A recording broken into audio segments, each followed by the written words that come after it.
പുതിയ ഹൃദയമാക്കാൻ പറ്റുള്ളൂ. അപ്പോൾ ഇവരിങ്ങനെ അവിടെ കല്യാണ വിരുന്നിലൊരു ഡിസ്കഷൻ നടക്കണതിന് കുഴപ്പമൊന്നുമില്ല. അവരവിടെ ഇരുന്ന് വീഞ്ഞ് കുടിക്കുന്നതിൻ്റെ ഇടയിൽ ഇതാ ഡിസ്കഷൻ.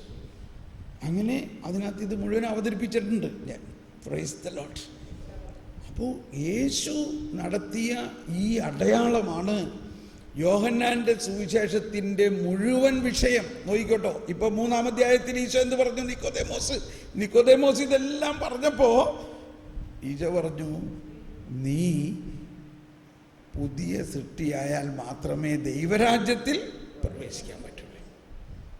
അപ്പോൾ ഇത്രയും വെളിവ് കിട്ടിയിട്ടും നിക്കോദേമോസ് ഇത്രയും നിയമ പണ്ഡിതനായിരുന്നിട്ട് നിക്കോദേമോസ് പറയാണ്, അതെങ്ങനെയാ ഞാൻ ഈ വയസ്സായ ആള് പുതിയ സൃഷ്ടിയാവുന്നത്? ഞാൻ വീണ്ടും അമ്മയുടെ ഗർഭത്തിൽ കയറണോ? അപ്പോഴാണ് ഈശോ പറയുന്നത്, ആത്മാവിനാലും ജലത്താലും വീണ്ടും ജനിക്കുമ്പോഴാണ് ഒരുവൻ പുതിയ സൃഷ്ടിയാകുന്നത്. എന്നിട്ടും ഒന്നും മനസ്സിലായില്ല. എന്തുകൊണ്ട് മനസ്സിലായില്ല? നിക്കോദേമോസിനെ കുറ്റപ്പെടുത്തരുത്. ഇത് അപ്പോൾ വെളിപ്പെടുത്തി കൊടുത്തിട്ടില്ല. ഇത് എപ്പോഴാണ് വെളിപ്പെടുത്തി കൊടുത്താൻ വേണ്ടി വെച്ചേക്കണത്? ഇതൊരു ടൈം ബോംബ് മാതിരിയാണ്. ഇത് ഉയർത്തെഴുന്നേറ്റ് കഴിയുമ്പോഴേ ഇത് വെളിപ്പെടുത്തുള്ളൂ. അതാണ്, ഉയർത്തെഴുന്നേറ്റ് കഴിഞ്ഞ് പോയി കഴിഞ്ഞപ്പോൾ ഈശോ തന്നെ ഈ അപ്പസ്തോലൻ ക്ലോപ്പാസും ഭാര്യയും ഒരുമിച്ച് എമ്മാവൂസിലേക്ക് പോകുന്ന സമയത്ത് അവരുടെ കൂടെ നടന്നിട്ട് അവർക്ക് പോലും മനസ്സിലായില്ല. അവസാനം അവരുടെ കണ്ണ് തുറന്നറിയാം. അതിനുശേഷം എഴുതിയിരിക്കുന്ന വചനം അവർക്ക് വേണ്ടി മാത്രമായിട്ടുള്ള വചനമല്ല.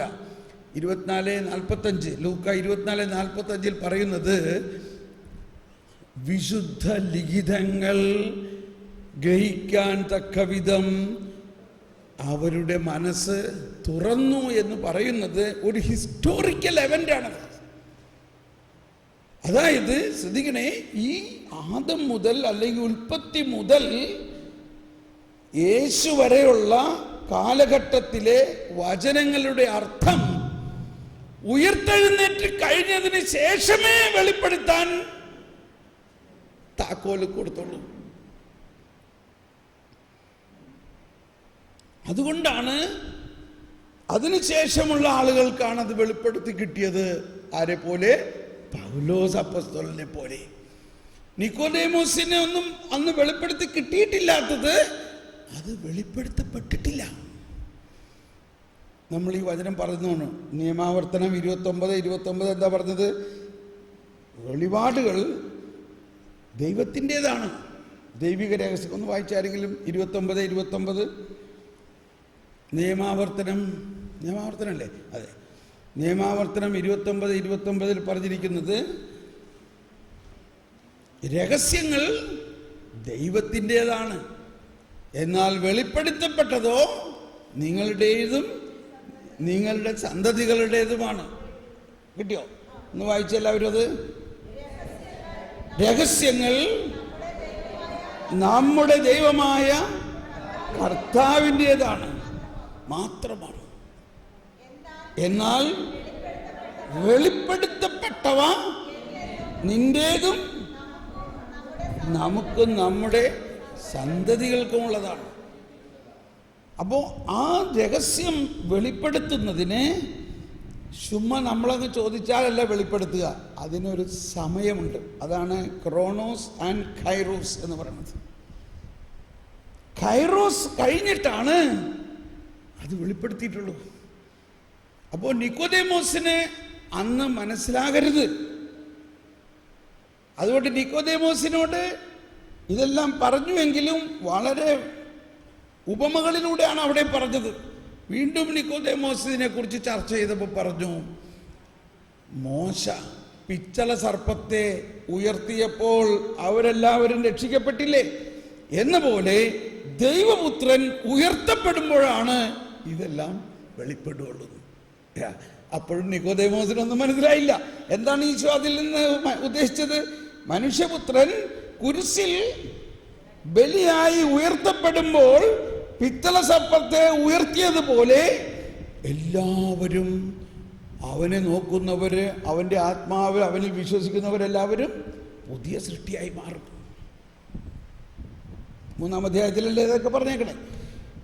നിക്കോദേമോസ് എന്ന ഈ പണ്ഡിതൻ, ഇസ്രായേലിലെ ഏറ്റവും പ്രഗത്ഭനായ നിയമജ്ഞന് പുതിയ സൃഷ്ടിയാവണ കാര്യം എന്തെന്ന് അന്ന് മനസ്സിലായിട്ടില്ല. പക്ഷെ ഈശോ അതിൽ പഠിപ്പിച്ചത് മുഴുവനും ഈ വെള്ളം വീഞ്ഞാകുന്ന പോലെ, നിക്കോദേമോസേ, നീ ഒരു പുതിയ സൃഷ്ടിയാകുമ്പോൾ മാത്രമേ നീ ദൈവരാജ്യത്തിൽ പ്രവേശിക്കൂ. നീ നിയമം മുഴുവനും പാലിച്ചത് കൊണ്ട് ദൈവരാജ്യത്തിൽ പ്രവേശിക്കില്ല. ആരിലൂടെയാണ് നീ ദൈവരാജ്യത്തിൽ പ്രവേശിക്കുന്നത്? പിച്ചള സർപ്പം ഉയർത്തിയപ്പോൾ അത് നോക്കിയവർ പ്രകാശിതരായ പോലെ മനുഷ്യപുത്രൻ ഉയർത്തപ്പെടണം, മനുഷ്യപുത്രൻ കുരിശിൽ ഉയർത്തപ്പെടണം, മനുഷ്യപുത്രൻ മനുഷ്യരുടെ മുഴുവൻ പാപം ഏറ്റെടുത്ത് ഉയർത്തപ്പെടുമ്പോൾ നിക്കോദേമോസും പുതിയ സൃഷ്ടിയാകും. 3-ാം അധ്യായം മുഴുവനും വെള്ളം വീഞ്ഞാക്കുന്നത് തന്നെയല്ലേ ഇപ്പോൾ. 4-ാം അധ്യായത്തിൽ എന്താ? ഒരു സമരിയാക്കാരി. കോൺട്രാസ്റ്റ് നോക്കണം. നിക്കോദേമോസും സമരിയാക്കാരും തമ്മിൽ ഒരു വ്യക്തിയാണ്. നിക്കോദേമോസ് എന്ന ഒരു വ്യക്തി രാത്രിയിൽ യേശുവിനെ അന്വേഷിച്ചു വരുന്നു. സമരിയാക്കാരി എന്ന ഒരു വ്യക്തി പകല് യേശു അവളെ അന്വേഷിച്ചു വരുന്നു. നമ്മൾ നേരത്തെ ലൂക്കയിൽ കണ്ട അതേ സ്റ്റൈല് തന്നെയാണ്. ഏത്? ഒരു ധനികൻ യേശുവിൻ്റെ അടുത്ത് വന്നു, ഇവിടെ കണ്ണുപൊട്ടൻ്റെ അടുത്ത് യേശു ചെല്ലണം. സമരിയാക്കാരിയും ഈ കണ്ണുപൊട്ടൻ പോലെ തന്നെയാണ്. അവൾ യഹൂദനാണോ? അല്ല. അവൾ നിയമം പാലിക്കുന്നവളാണോ? അല്ല. അവൾ നിയമം അനുസരിക്കുന്നവളല്ല. അപ്പോൾ യഹൂദ നിയമം അനുസരിച്ച് ഇവൾ രക്ഷപ്പെടാനുള്ള വല്ല ചാൻസ് ഉണ്ടോ? യാതൊരു ചാൻസും ഇല്ല. അവളുടെ ജീവിതാവസ്ഥ എന്താ? 5 ഭർത്താക്കന്മാരുണ്ടായിരുന്നു അവൾക്ക്. ഭർത്താക്കന്മാരെന്നാ പറഞ്ഞേക്കണേ. അതായത് 5 കല്യാണം അവൾ കഴിച്ചു. നമ്മൾ ഒരു കല്യാണത്തിൽ തന്നെ എന്തോരം പ്രശ്നമല്ലേ. ഒരു ഭർത്താവിനെ തന്നെ എങ്ങനെയാണ് നമ്മൾ കൺട്രോൾ ചെയ്തുകൊണ്ട് നടക്കണമെന്നുള്ളത് അറിഞ്ഞൂട. ശരിക്കും ഒരു വാസ്തവം തന്നെയാണ്. ഒരു നിവൃത്തി ഉണ്ടായിരുന്നെങ്കിൽ അവൾ ആദ്യത്തെ കല്യാണം വിട്ട് അടുത്തതിൽ പോകുമായിരുന്നോ? അങ്ങനത്തെ 5 കല്യാണം അവൾ 5 ഭർത്താക്കന്മാരുണ്ടായിരുന്നു. അവസാനം ഗതി കിട്ടുമെന്ന് തന്നെ പറയാം. ഇനി കല്യാണം കഴിക്കേണ്ട, ആരുടെയെങ്കിലും കൂടെ അങ്ങ് ജീവിച്ചാൽ മതി. വാസ്തവത്തിൽ ഇന്ന് ലോകത്തിലെ പല സ്ഥലങ്ങളിലും ഇതാണ് ഇന്നത്തെ അവസ്ഥ. മനസ്സിലാവുന്നുണ്ടോ? ഇതിനെയാണ് മെസറിക്കോർഡിയ എന്ന് പറയുന്നത്. എന്താണ് മെസറിക്കോർഡിയ എന്ന് പറഞ്ഞാൽ? കോർഡിയ എന്ന് പറഞ്ഞാൽ ഹൃദയം, മെസറി എന്ന് പറഞ്ഞാൽ മനുഷ്യൻ്റെ ദുഃഖദുരിതങ്ങൾ. 5 ഭർത്താവുണ്ടായിരുന്നവളും ഇപ്പോഴുള്ള ആള് ഭർത്താവല്ല. അങ്ങനെയുള്ള ഒരാളുടെ അടുത്തേക്ക് യേശു ഇങ്ങോട്ട് വന്നിരിക്കുകയാണ്. നമുക്കറിയാം, ബാക്കി കാര്യം പറയണ്ട. നമ്മളിപ്പോൾ അവളാകുന്ന പച്ചവെള്ളം മുന്തിരിച്ചാറായിട്ട് മാറിയോ? അവളിൽ പുതിയ സൃഷ്ടിയായോ? അവൾ പുതിയ സൃഷ്ടിയായോ? നിക്കോദേമോസ് ആയില്ല. കാരണം നിക്കോദേമോസ് നിയമം പിടിച്ചിരിക്കുന്ന ആളാണ്. ഇവളൊരു നിയമമില്ലാണ്ട് ജീവിക്കുന്ന ആളാണ്. ഇത് പറയുമ്പോൾ ബ്രദറെ, അങ്ങനെയൊക്കെ പറയുകയാണെങ്കിൽ ആൾക്കാർ പാപം ചെയ്യാനായിട്ട് പ്രചോദനം കൊടുക്കണമായിട്ട് തോന്നും. പ്രചോദനം കൊടുക്കുകയല്ല, പാപിക്ക് മാത്രമേ രക്ഷ മനസ്സിലാവുള്ളൂ. ഇതുപോലെ ക്യാൻസറിന് ഒരു പുതിയ മരുന്ന് വന്നു. ഇന്ന് പേപ്പറിൽ ന്യൂസ് ഉണ്ടെന്ന് വിചാരിച്ചോ? ആ ന്യൂസ് വായിക്കുമ്പോൾ ആർക്കാ സന്തോഷം ഉണ്ടാവുക? ക്യാൻസർ രോഗികൾക്ക്. നിക്കോദേമോസിന് യേശു പറഞ്ഞതിൽ ഒരു സന്തോഷം ഉണ്ടായില്ല. കാരണം അയാൾ വിചാരിച്ചിരിക്കുന്നത്, ഞാൻ നിയമം പാലിച്ചാൽ ഞാൻ നീതീകരിക്കപ്പെട്ടു, അത് പാലിക്കുന്നുണ്ട്, എല്ലാ നിയമവും എനിക്കറിയാം, അത് കൃത്യമായിട്ട് ഞാൻ പാലിക്കുന്നുണ്ട്. പക്ഷേ ഇവളാകട്ടെ ഒരു നിയമവും പാലിക്കണമില്ല താനും. അവളുടെ പരസ്നേഹത്തിൻ്റെ കണക്ക് ഇപ്പോൾ മനസ്സിലായല്ലോ. ഒരു ഗ്ലാസ് വെള്ളം ചോദിച്ചപ്പോൾ പറയാണ്, ഞാൻ നിനക്ക് വെള്ളം തരില്ല, കാരണം നീ യഹൂദനാണ്. സമരിയക്കാരും യഹൂദരും തമ്മിൽ വെള്ളം പോലും കുടിക്കാൻ പാടില്ലെന്നാണ്. നട്ടുച്ചയ്ക്ക് വേർത്ത് വരുന്ന ഒരാൾ ഒരു ഗ്ലാസ് വെള്ളം ചോദിച്ചപ്പോൾ അവളവിടെ വലിയ നിയമം പറയാൻ തുടങ്ങിയേക്കണു. അവളുടെ പരസ്നേഹത്തിൻ്റെ അവസ്ഥയൊന്ന് നോക്കി. ഇതൊക്കെ ഇന്നും ലോകത്തിൽ നടക്കുന്നതാണ്. ഒരു 2000 ആണ്ടിൻ്റെ ആസ്പാസിൽ ആ ഭാഗത്ത് ആ സമയത്ത് ഞാൻ ഗുജറാത്തിൽ ഇടയ്ക്ക് പോകുമായിരുന്നു. ഗുജറാത്തിൽ നിന്ന് പോർട്ട് വിക്ടറി എന്ന് പറഞ്ഞ സ്ഥലത്ത് നിന്ന് ഞാൻ ട്രെയിനിൽ യാത്ര ചെയ്യാണ്. അപ്പോൾ എനിക്ക് ഭയങ്കര ദാഹം. അപ്പോൾ അടുത്തിരുന്ന ഒരാളോട്, അയാളൊരു മുസ്ലിമാണ്, കണ്ടാൽ അറിയാം, ഞാൻ ഇത്തിരി വെള്ളം ചോദിച്ചു. ഇത്തിരി വെള്ളം കുടിക്കാൻ തരാം. ഇയാളൊന്ന് അന്തമിട്ടു. എന്നോട് വെള്ളം ചോദിക്കുക? എന്താ അതുകൊണ്ട്? അയ്യോ, ഇവിടെ മുസ്ലിമിൻ്റെ അടുക്ക് നിന്ന് ആരും വെള്ളം കുടിക്കാറില്ല. കണ്ടോ? അപ്പോഴേക്കും ഒരു റെയിൽവേ സ്റ്റേഷനിൽ വന്നപ്പോൾ അയാൾ കാണിച്ചത് കണ്ടോ, അവിടെ ഹിന്ദു പാനി എന്ന് എഴുതി വെച്ചേക്കണം, അവിടെ മുസ്ലിം പാനി, 2 ടാപ്പാണ്. കണ്ടതാണ് ഞാൻ കണ്ടുകൊണ്ട്. ഇയാൾ കാണിച്ചു തരികയാണ്, ഹിന്ദു പാനി മുസ്ലിം പാനി, 2 ടാപ്പ്. ഞാൻ പറഞ്ഞു, ഞാൻ ഒരു ക്രിസ്ത്യാനിയാണ്, അതുകൊണ്ട് എനിക്ക് അഭിമാനമാണ്. എനിക്ക് അപ്പോഴും ഒരു ഭയങ്കര സുവിശേഷ പ്രഘോഷമല്ലേ ഞാൻ നടത്തിയത്. ഞാൻ ക്രിസ്ത്യാനിയാണ്, ഞാൻ നിങ്ങളുടെ സഹോദരനാണ്, എനിക്ക് നിങ്ങൾ വെള്ളം തന്നോ, ഞാൻ കുടിച്ചോളാം. അയാൾക്ക് വലിയ സന്തോഷമായി. അപ്പോൾ ഇതൊക്കെ 2000 വർഷത്തിന് മുമ്പ് നടന്നത് ഇപ്പോഴും നടക്കാണ് നിങ്ങളുടെ കയ്യിൽ നിന്ന്. ഞാൻ എനിവേ, കർത്താവ് ഈശോ വന്നിട്ട് അവളുടെ അടുത്ത് പോയിട്ട് വെള്ളം കുടിക്കുകയാണ്. ഹലോ 1 2 3 പറ്റി, ലെവൽ കുറഞ്ഞു.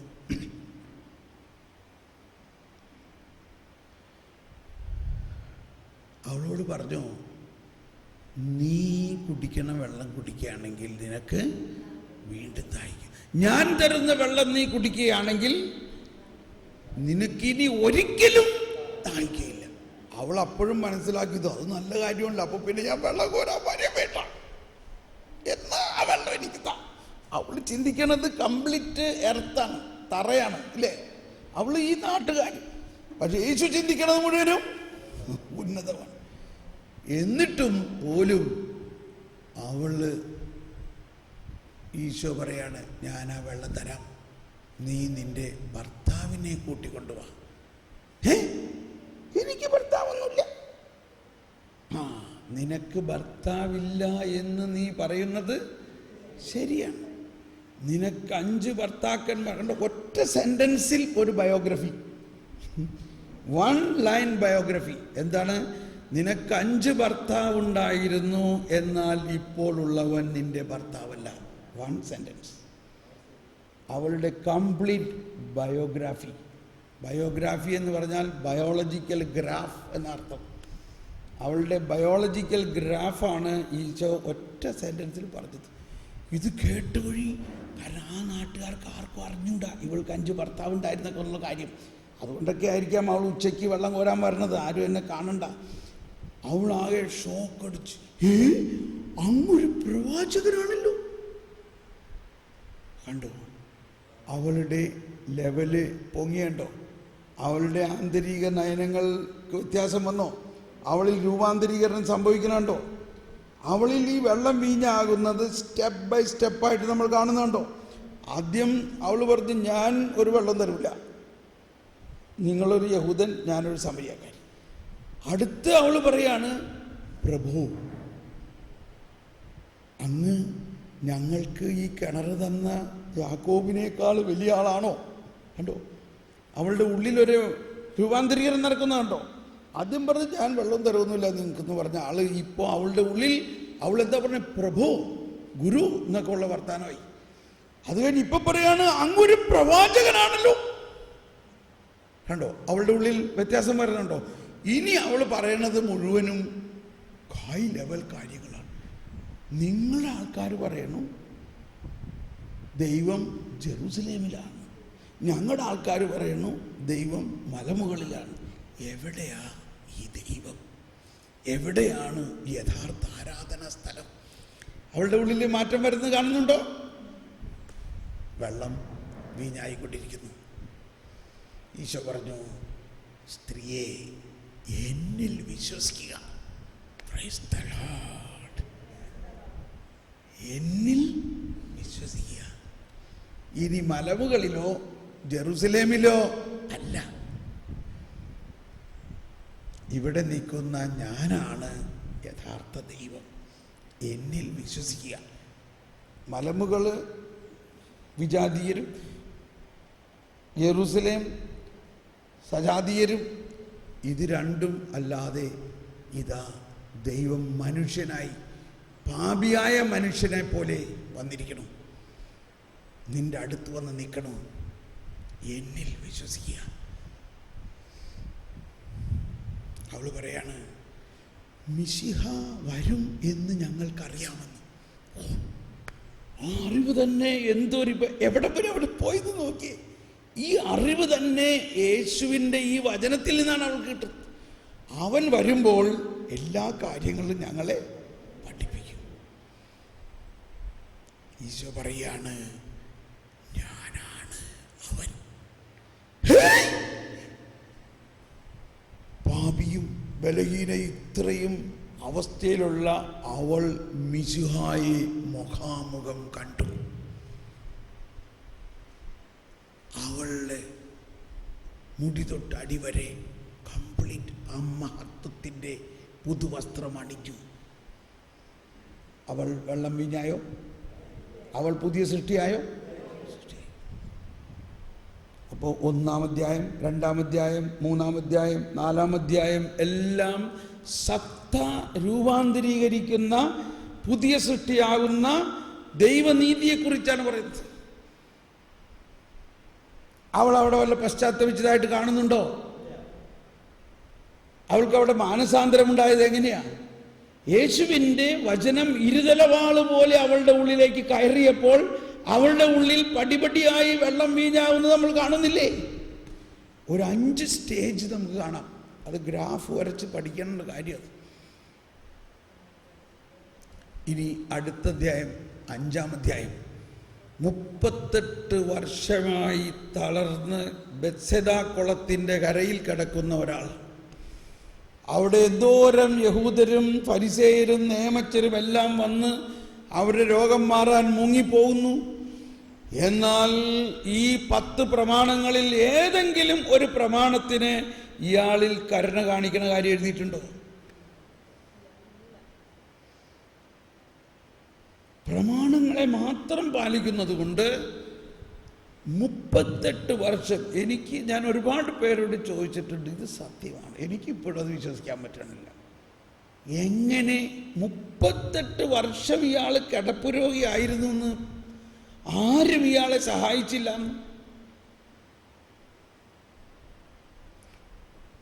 അത്രയ്ക്ക് ഭയാനകമായിരുന്നു അവരുടെ ആത്മീയത.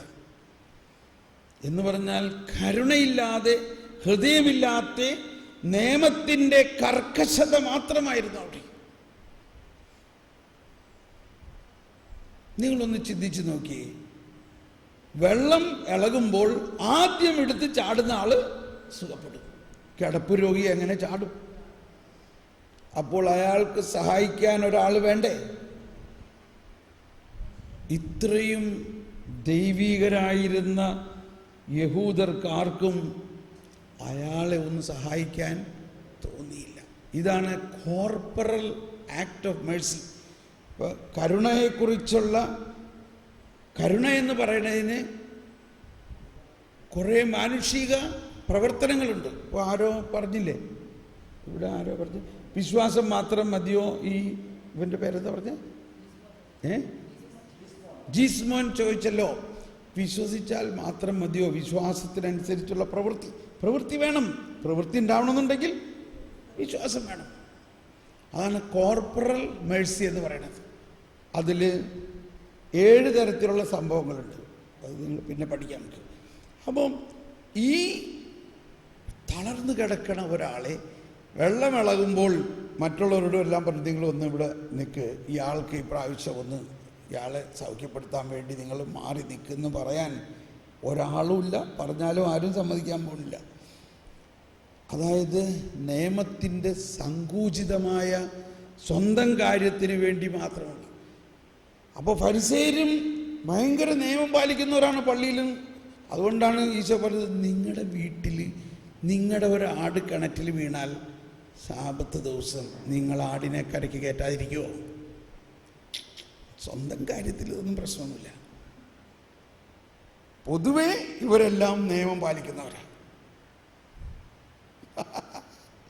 മനസ്സിലാവുന്നുണ്ടോ കാര്യം?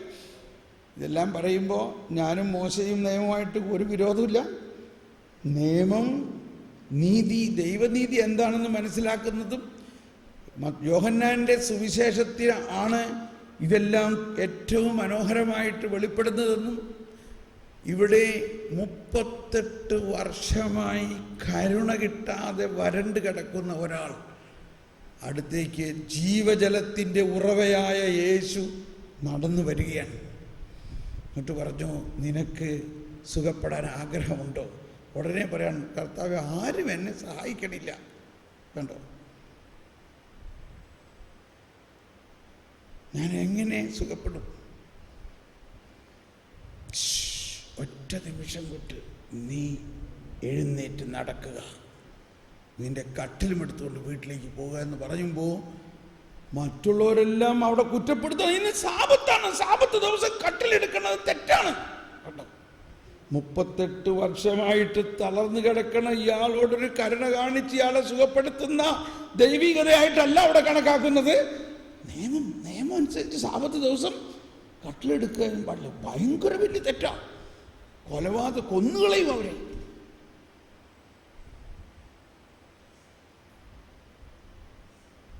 ഇവിടെ ഒരുപാട് കാര്യങ്ങളാണ്. ഇപ്പോൾ അവിടെ യേശുവിൻ്റെ കരുണയുടെ നിയമം മോശയുടെ കൽപ്പനകളെ അതിജീവിച്ചോ? അതിജീവിച്ചു. മോശയുടെ കൽപ്പന യേശുവിനോടെ അവസാനിച്ചു. പക്ഷേ യേശു വന്നിട്ട് അതിനേക്കാൾ ശ്രേഷ്ഠമായ ഒരു കൽപ്പന, ഈ മോശയുടെ കൽപ്പന അക്ഷരം പ്രതി അനുസരിക്കുന്ന അവർക്ക് ഈ മനുഷ്യനോട് കരുണ കാണിക്കാൻ സാധിച്ചോ? നീ നിന്നെ പോലെ നിന്റെ അയൽക്കാരനെ സ്നേഹിക്കണം എന്ന് പറയുന്നത് പൂർത്തിയാക്കാൻ സാധിച്ചോ? അത് മോശയുടെ കൽപ്പന തന്നെയല്ലേ? അപ്പൊ എങ്ങനെയാണ് കൽപ്പന ഇവിടെ പൂർത്തിയായത്? കരുണാസമ്പന്നനായ ദൈവം മനുഷ്യനായി അവതരിച്ചു കഴിഞ്ഞ് ഇവിടെ വന്നപ്പോഴാണ് അത് പൂർത്തിയായത്. ഇവിടെ മോശയുടെ നിയമം പൂർത്തിയായി. ആരിലൂടെ പൂർത്തിയായി? ആരിലൂടെ പൂർത്തിയായി? യേശുവിലൂടെ പൂർത്തിയായി. നീ നിന്നെ പോലെ നിന്റെ അയൽക്കാരനെ സ്നേഹിക്കുക. ഇനി വെള്ളം വീഞ്ഞായോ? അവിടെ വെള്ളം വീഞ്ഞായോ? 38 അതിൻ്റെ ഒരു അനിമേഷൻ ഉണ്ട്. അതിൻ്റെ അനിമേഷനിൽ ഈ നിക്കോദേമോസ് ഈശോൻ്റെ കൂടെ പിന്നെ പോവുകയാണ്. ഈശോൻ്റെ കൂടെ പോകുമ്പോൾ സമരിയാക്കാരി പുതിയ സൃഷ്ടിയായിരിക്കണം. അത് കഴിഞ്ഞ് പോകുമ്പോൾ ഇപ്പം നിക്കോദേമോസ് ചോദിച്ചില്ലേ, പ്രായമായ ആളെ എങ്ങനെയാ പുതിയ സൃഷ്ടി ആകണേ? അപ്പോൾ ഈ 38 വർഷമായിട്ട് തളർന്നു കിടക്കുന്ന ആൾ ഒരുവിധം പ്രായമായ ആളാണല്ലോ. അയാൾ പുതിയ സൃഷ്ടിയായി നടന്നിങ്ങനെ പോകുമ്പോൾ നിക്കോദേമോസ് നിന്നിട്ട് ചിന്തിക്കുകയാണ്, ആഹാ, ഇതാണല്ലേ ഈശോ പറഞ്ഞതിൻ്റെ അർത്ഥം, വീണ്ടും ജനിക്കുക എന്നതിൻ്റെ അർത്ഥം.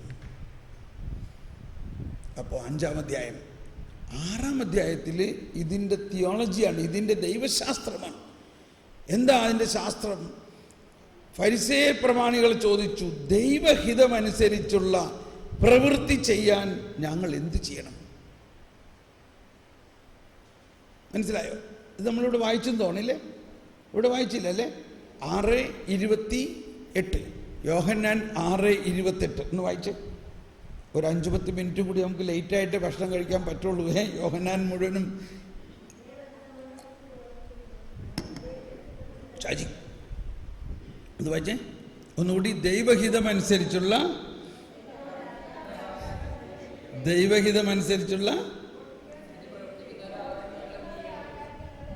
പ്രവൃത്തി ചെയ്യുന്നവരാകാൻ ഞങ്ങൾ എന്ത് ചെയ്യാം? ഇത് നമ്മൾ പറഞ്ഞു കഴിഞ്ഞതാണ്.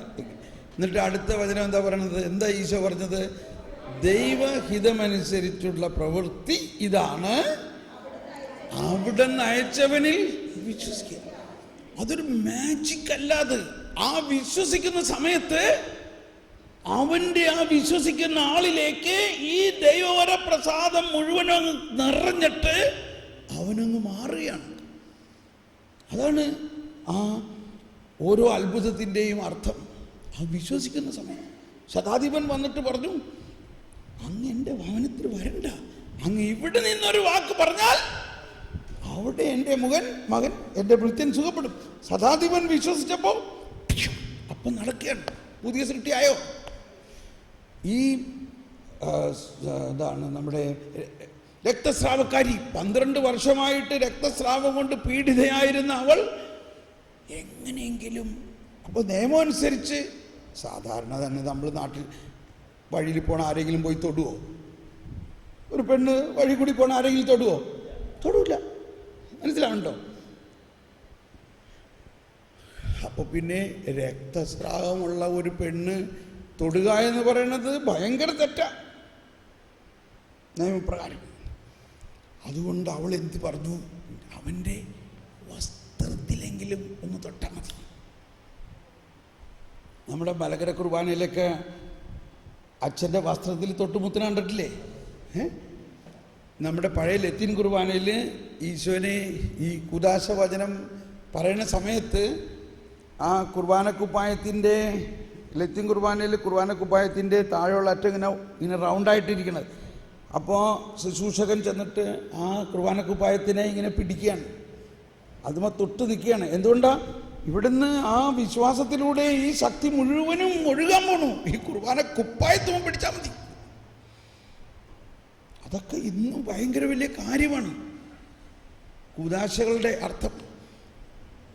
അവള് വിശ്വസിച്ചു, ഞാൻ അവൻ്റെ വസ്ത്രത്തിലെങ്കിലും ഒന്ന് സ്പർശിച്ചാൽ സൗഖ്യപ്പെടുമെന്ന് വിശ്വസിച്ചു. അവൾക്ക് എന്ത് സംഭവിച്ചു? അവൾ പുതിയ സൃഷ്ടിയായോ? ഒരു നിയമമല്ല അവിടെ, കരുണയും വിശ്വാസവും. ഓക്കെ, അപ്പോൾ 6-ാം അധ്യായത്തിൽ ആദ്യം പറയുന്നത് ഇതാണ്. 6:29 വിശ്വസിക്കുക. വിശ്വാസം വഴിയാണ് രക്ഷ. ഇനി 6-ാം അധ്യായം 40, 41, 51 ചെല്ലുമ്പോൾ പറയാണ്, ഞാനാണ് സ്വർഗത്തിൽ നിന്ന് ഇറങ്ങി വന്ന ജീവനുള്ള അപ്പം. അപ്പത്തിന് ജീവനോ? എൻ്റെ ശരീരം ഭക്ഷിക്കുകയും എൻ്റെ രക്തം പാനം ചെയ്യുന്നവൻ, മറ്റൊരു ഭാഷ പറഞ്ഞാൽ പുതിയ സൃഷ്ടിയാവും, നിത്യജീവനുണ്ടാവും അവന്. അതല്ലേ നമ്മൾ എന്നും കുർബാനയിൽ പറയുന്നത്? എൻ്റെ ശരീരം ഭക്ഷിക്കും, എൻ്റെ രക്തം പാനം ചെയ്യും, മാനവനെന്നിൽ നിവസിക്കും, അവനിൽ ഞാനും നിശ്ചയമായി വിധിയിൽ വീഴാതവനെ ഞാൻ അന്തിമ ദിവസമുയർപ്പിക്കും, നിത്യായുസ്സവനേകും ഞാൻ. അപ്പോൾ ഇവിടെ പുതിയ സൃഷ്ടിയാകുന്നത് എങ്ങനെയാ? കൗദാശികമായിട്ട് ജീവൻ്റെ അപ്പം, ജീവൻ്റെ ശരീരവും രക്തവും നമ്മൾക്ക് നൽകുമ്പോഴാണ് നമ്മൾ പുതിയ സൃഷ്ടിയാകുന്നത്. 7-ാം അധ്യായത്തിൽ എന്നിൽ വിശ്വസിക്കുന്നവൻ്റെ ഹൃദയത്തിൽ നിന്നും ജീവജലത്തിൻ്റെ അരുവികൾ ഒഴുകും. കൽപ്പനകളിൽ വിശ്വസിക്കുന്നവനിൽ നിന്നും ജീവജലം ഒഴുകുമോ? കൽപ്പന കൊണ്ടുവരുന്നത് ശിക്ഷയാണ്. കൽപ്പന അനുസരിച്ചില്ലെങ്കിൽ ശിക്ഷ. എത്രത്തോളമുള്ള ശിക്ഷ? വധശിക്ഷ. അതാണ് കൽപ്പന. കൽപ്പന തരുന്നത് ഭയമാണ്. കൽപ്പന തരുന്നത് ഇതനുസരിച്ചില്ലെങ്കിൽ നീ നരകത്തിൽ പോകട്ടോ. ഇതല്ലേ നമ്മളുടെ ഇപ്പോഴത്തെ നിലപാടും? ഇന്നലെ വരെ അല്ലെങ്കിൽ മിനിയാന്ന് വരെ അല്ലേ? ഇന്ന് നമ്മൾ അങ്ങനെ പറയില്ല ഇല്ലേ? സമ്മതിച്ചോ?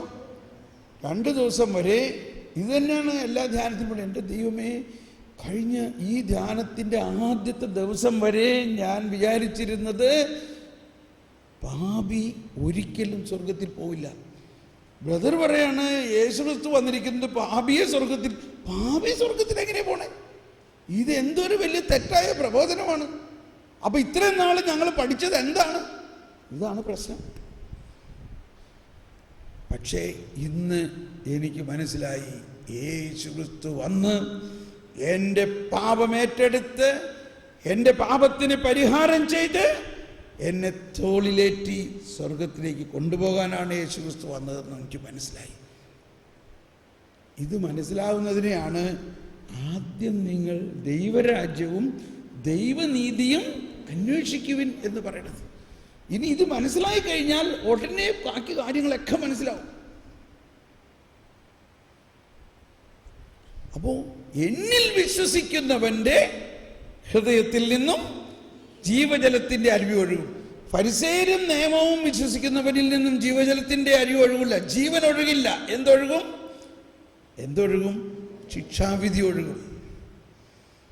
അപ്പൊ അതും പുതിയ സൃഷ്ടിയാവുന്നതിനെ കുറിച്ചല്ലേ 7-ാം അധ്യായത്തിലും 6-ാം അധ്യായം ശരീരവും രക്തത്തിലൂടെ പുതിയ സൃഷ്ടിയാവുന്നതിനെ കുറിച്ച്, യേശുവാകുന്ന ആ ശരീരവും രക്തവും നിങ്ങൾ സ്വീകരിച്ചു കഴിയുമ്പോൾ നിങ്ങൾ പുതിയ സൃഷ്ടിയാകും. 7-ാം അധ്യായത്തിൽ പരിശുദ്ധാത്മാവിനെ സ്വീകരിച്ചു കഴിയുമ്പോൾ നിങ്ങൾ പുതിയ സൃഷ്ടിയാകും. ഇനി 8-ാം അധ്യായത്തിൽ എന്താ? എല്ലാവരും ഒന്ന് കൈവീശി കാണിച്ച്. 8-ാം അധ്യായമാണ് ഇതിൻ്റെ ഒരു സമ്മേളനം. 2 ഗ്രൂപ്പുമുണ്ട് അവിടെ, ഒന്ന് അല്ലെങ്കിൽ 3 പേര്. ഞാൻ പറഞ്ഞില്ല, ഒരു ട്രയാങ്കുലർ സിറ്റുവേഷൻ. ട്രയാങ്കിൾ എന്താണ് അവിടെ? യേശു ഉണ്ട്, ഫരിസേയനുണ്ട്, പാപിയുമുണ്ട്. നിയമമനുസരിച്ച്, മോശയുടെ നിയമമനുസരിച്ച് കൃത്യമായി കല്ലെറിഞ്ഞ് കൊല്ലേണ്ട ഒരു കുറ്റവാളി അല്ലെങ്കിൽ ഒരു വ്യഭിചാരിണി, പാപം ചെയ്യെ പിടിക്കപ്പെട്ട ഒരാൾ അവിടെയുണ്ട്. അവളെ കൊല്ലാൻ വേണ്ടി അവരുടെ നിയമപ്രകാരം വലിയ കല്ലെടുത്തിട്ട് ആളുകൾ വന്നിരിക്കുകയാണ്. അവളാണെങ്കിൽ, ഇപ്പോൾ എൻ്റെ തലയിൽ ഈ കല്ല് വീഴും, എൻ്റെ തല പിളർന്ന് മരിക്കും എന്ന ആ മരണവേദനയിൽ മെസറി, അതാണ് അവളുടെ മെസറി, മെസറിക്കോർഡിയ. മെസറി ഈശോ ആണ് മെസറിക്കോർഡിയ. ഈ നമ്മളിപ്പോൾ മനസ്സിലാക്കണം, ഏശയ്യായിൽ കേട്ടത്, അവൻ കണ്ടിട്ടും കാണുന്നില്ല. അവർ പറയാണ്, ഇവള് പാപം ചെയ്തുകൊണ്ടിരിക്കുന്നത് കണ്ട സാക്ഷിയാണ് ഇയാൾ. ഈശോ അങ്ങോട്ട് നോക്കണേ ഇല്ല. മനസ്സിലാക്കണം അല്ലേ? വീണ്ടും അവർ പറയുകയാണ്, ഞങ്ങളുടെ നിയമം അനുസരിച്ച് ഇവൾ കല്ലെറിഞ്ഞ് കൊല്ലപ്പെടേണ്ടതാണ്. ഈശോ അത് കേൾക്കുന്നുമില്ല. ഈശോ ഈ 2 ഗ്രൂപ്പിനെയും വിട്ടിട്ട് നിലത്തിരുന്ന് എന്തോ എഴുതിക്കൊണ്ടിരിക്കുകയാണ്. ഈ നിലത്ത് എഴുതുന്നത് എന്തിനാണെന്നുള്ളത് പല വ്യാഖ്യാനങ്ങളുണ്ട്. ചിലർ പറയും അവളുടെ പാപങ്ങളാണ് എഴുതി, ചിലർ പറയും ഇവരുടെ പാപങ്ങളാണ് എഴുതിയത്. പക്ഷെ ഒരു കാര്യമുണ്ട്, ഈശോ ആരുടെയും പാപം നോക്കൂല എന്നല്ലേ പറഞ്ഞേ. പിന്നെ എന്താ അവിടെ എഴുതണേ? ഈശോ എഴുതുന്നത് ഇതായിരിക്കാം, ഇതാ ഞാനൊരു പുതിയ നിയമം കൊണ്ടുവന്നിട്ടുണ്ട്. അത് യെശയ്യായിൽ പറഞ്ഞേക്കുന്നതാണ്. ഞാനൊരു പുതിയ നിയമം കൊണ്ടുവന്നിരിക്കുന്നു, എൻ്റെ നീതി നടപ്പാക്കുന്ന പുതിയ നിയമം. ഇവരെങ്ങാനും, അപ്പം ഞാനിപ്പോൾ അതിൻ്റെ നാടകം, അതിൻ്റെ കഥ മുഴുവനും എഴുതിയിട്ടില്ല അനിമേഷനിൽ. അത് എഴുതുമ്പോൾ ഞാൻ ഉദ്ദേശിക്കുകയാണ്, ഈ ഫരിസേയൻ ഒരുത്തം നോക്കണ, ഇയാൾ എന്താ അവിടെ ഇരുന്ന് എഴുതണമെന്ന് നോക്കുമ്പോൾ പുതിയ നിയമം എന്നെങ്ങാനും ഇയാൾ കാണുകയാണെങ്കിൽ അവസ്ഥ എന്തായിരിക്കും? ഇയാൾ ഭയങ്കര ദേഷ്യപ്പെടും. ഞങ്ങൾക്ക് ഈ പുതിയ നിയമമൊന്നും വേണ്ട, ഞങ്ങൾക്ക് മോശയുടെ നിയമമുണ്ട്, അത് മതി, എറിയടാ കല്ല് എന്ന് പറഞ്ഞ് ഇയാളങ്ങ് ദേഷ്യപ്പെട്ട് കല്ലെറിയാനായിട്ട് വാശിയോടെ എറിയാൻ പോകുമ്പോൾ ഈശോ പറഞ്ഞു, നിങ്ങളിൽ പാപം ചെയ്യാത്തവര് ആദ്യം കല്ലെറിയട്ടെ, എന്നിട്ട് ബാക്കിയുള്ളവരെറിഞ്ഞു. ഞാനും നോക്കി, ഈശോ കല്ലെറിയരുതെന്ന് പറഞ്ഞാൽ മോശ നിയമത്തെ യേശു ലംഘിക്കുന്നായില്ലേ? ഞാൻ നിയമം പൂർത്തിയാക്കാനാവുന്നത് കണ്ടോ, നിയമം ലംഘിക്കുന്നില്ല. ഇവിടെ വലിയ ഒരു രഹസ്യമുണ്ട്. ഈശോയുടെ ലക്ഷ്യം, നമ്മൾ സാധാരണ പണ്ടൊക്കെ ഞാൻ പ്രസംഗിച്ചിരുന്നത് ഈ പാപിനിയെ എങ്ങനെയെങ്കിലും രക്ഷിക്കാന്നുള്ളതാണ്. അതല്ല, അതിനേക്കാൾ വലുതാണ്. ഈശോയുടെ ലക്ഷ്യം, ഈശോയുടെ പറയാണ് നിങ്ങളിൽ പാപം ചെയ്യാത്തവർ കല്ലെറിയട്ടെ എന്ന് പറയുമ്പോൾ തന്നെ ഈശോയുടെ കരുണാർദ്രമായ ആ പുതിയ നിയമത്തിൻ്റെ കരുണ ഈ ഫരിസേയ പ്രമാണികളുടെ അകത്തേക്ക് ചെല്ലുകയാണ്. അവർ ഇങ്ങനെ വലിയ കല്ല്, ഒരു ഫുട്ബോൾ സൈസിലുള്ള കല്ലാണ്, ഈ കല്ല് കൊണ്ട് അവളെ ഇപ്പം എറിയണമെന്ന് പറഞ്ഞ് വാശിയും വീര്യത്തോടെ നിന്ന അവരുടെ ചിന്ത മുഴുവനും അവളുടെ പാപത്തിൽ നിന്നും അവരവരുടെ പാപത്തിലേക്ക് തിരിഞ്ഞു. നിങ്ങളിൽ പാപം ചെയ്യാത്തവർ, മനുഷ്യരെല്ലാവരും പാപികളാണ്, അവരും പാപികളാണ്. മാത്രമല്ല ഈശോയുടെ ഈ കരുണ അവരെ സ്പർശിച്ചു. എന്തു പറ്റി? അവരുടെ കൈകൾ തളർന്നു. അവരുടെ കൈകൾ തളർന്ന് കല്ല് താഴെ വീണു. അവർ ചെയ്യാനിരുന്നത് എന്താ? കൊലപാതകമാണ്. അതും പാപമല്ലേ? അവർക്ക് ആ പാപം ചെയ്യാൻ പറ്റുന്നില്ല. രണ്ട് കാര്യമാണ് അവിടെ. ഒന്ന്, മോശ നിയമം പ്രാവർത്തികമാക്കാൻ പറ്റുന്നില്ല, കാരണം മോശ നിയമം അവസാനിച്ചു. രണ്ടാമത്, അവർ കൊലപാതകം ചെയ്യാനിരിക്കുന്ന ആ കൊലപാതകം ചെയ്യാൻ പറ്റുന്നില്ല, കാരണം യേശുവിൻ്റെ കരുണ അവരെ പുതിയ സൃഷ്ടിയാക്കി. ഇതാണ് ഫരിസേയനാകുന്ന പച്ചവെള്ളത്തെ മുന്തിരിച്ചാറാക്കുന്ന അവസ്ഥ.